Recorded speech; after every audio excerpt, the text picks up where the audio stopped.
De tots els artistes que conec, el Borrell és l'artista més pur. Per generació, ni l'informalisme, ni el conceptual, ni els postmoderns, ni els deconstructivistes, hi ha hagut un artista tan desinteressat per la biografia pròpia i per la biografia dels altres. Es manifesta amb la pintura d'una manera radical, neta.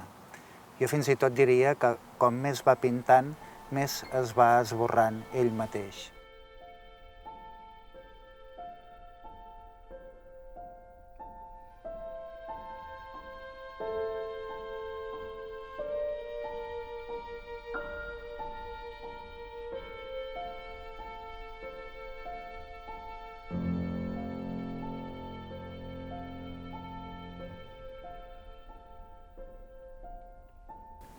Belvinyes, i diu, hi ha un noi que té una rellotgeria a Sabadell que pinta i jo crec que el diries de veure.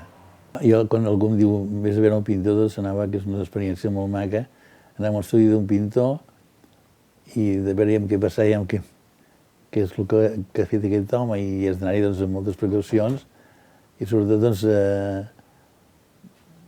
si no t'agrada, vull dir que no ho posis en evidència amb ell, no? Però pots estar segur que l'aspecte més positiu, més agradable i l'evidència més maca de ser director artístic d'una galeria és això, aquest fet. No el vendre una obra, que jo mai vaig vendre un quadre, sinó doncs, el fet d'anar a un estudi i dir com és aquest individu i llavors dir, doncs, va, l'apoyo, el defenso i m'interessa. I això és el que vaig fer amb el Alfons. Vaig fer-ho amb el Alfons, vaig fer-ho amb el Pere Jaume i vaig fer-ho amb altres pintors.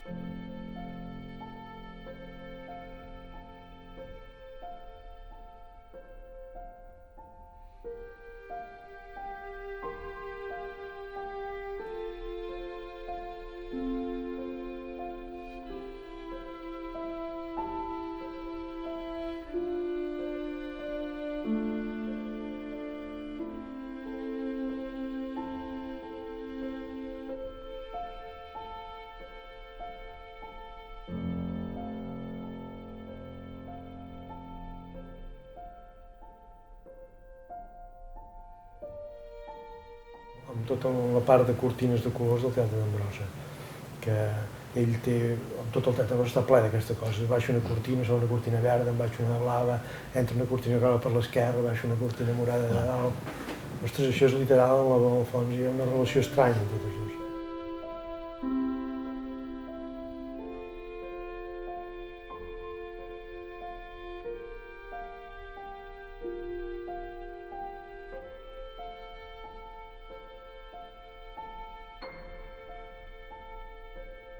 L'impacte que produeix en la persona acostumada més o menys a les exposicions és un altre. Per això, pel tipus d'obra, per no sé què més. Però no és una exposició, la que fa 4 d'aquesta temporada de la galeria, és una altra cosa. És molt singularitzada, és especial i queda com sempre, l'impacte és molt superior a una exposició d'un altre tipus d'autor.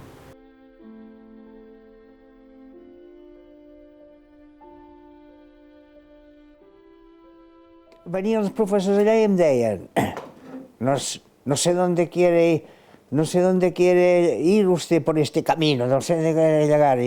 Però esclar, ells no entenien que la ratlla aquella, que era de col·locació d'una figura dins un espai, per mi era més important que no li passaria allò, el cotó fluix, no sé què, i fer la forma aquella que tenia el braç arrodonit, sinó que era col·locar l'espai. Però jo tampoc ho sabia, això. El per què hi havia la insistència de la col·locació dels espais. Després, al cap d'uns anys, de bastants anys, em vaig donar compte que realment aquesta mania que jo tinc de l'ordre-desordre, però més aviat l'ordre que el desordre, era la clau per la meva obra.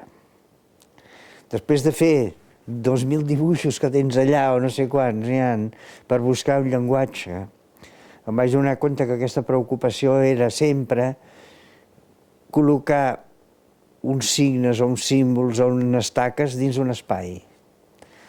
I llavors vaig dir, ostres, però si, punyeta, és això, no busquis més. Bé, i aquí doncs hi ha una mica una escenificació dels elements que després, jo diria que un pintor abstracte, i sobretot un pintor abstracte com en Borrell, pot fer servir. No només el macropaisatge, diguem, les grans dimensions, sinó també de vegades un bri d'herba, una flor, qualsevol cosa es pot convertir en aquesta òptica, es pot convertir en un univers. És a dir, que la fulla més petita pot tenir tanta més importància que tota la vall.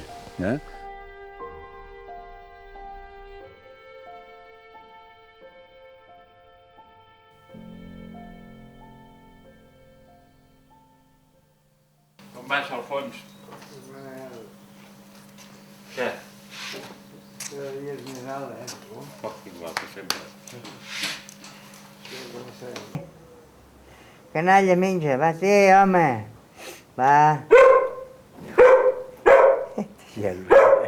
Té gelos, Això és d'ara o què? Sí, fa poc. Bueno, l'any passat. Sí, Això és quan feies aquelles línies, tan feia, netes. sí, perquè esclar, era com una mena de composició. Però esclar, ostres, vas canviant, Manel? Ja ho veus tu, que, clar. Després elimines, perquè haig de fer les ratlles. Sí. Bueno, està molt bé aquests dibuixos, Escolta, és una gran troballa, Sí, ho acabes de veure.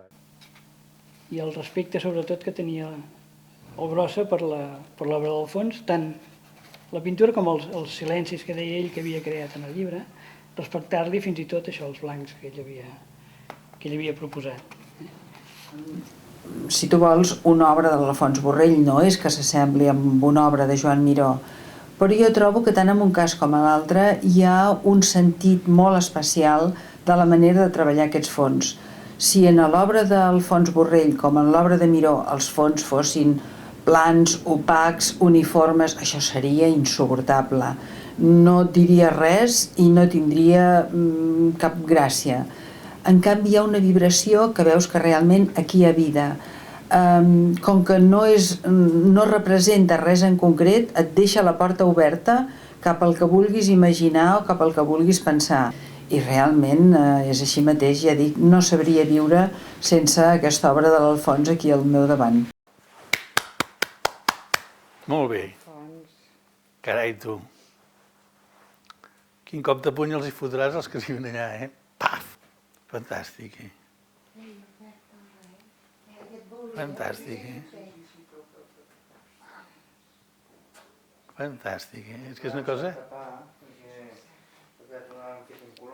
El blau, Alfons, el blau perfecte, aquest blau, I ara quan el veurem relacionat amb el taronja, pam! Veus que hi ha aquestes menes de capes més fosques. Fantàstic. Per això ja veus que no és ben clar,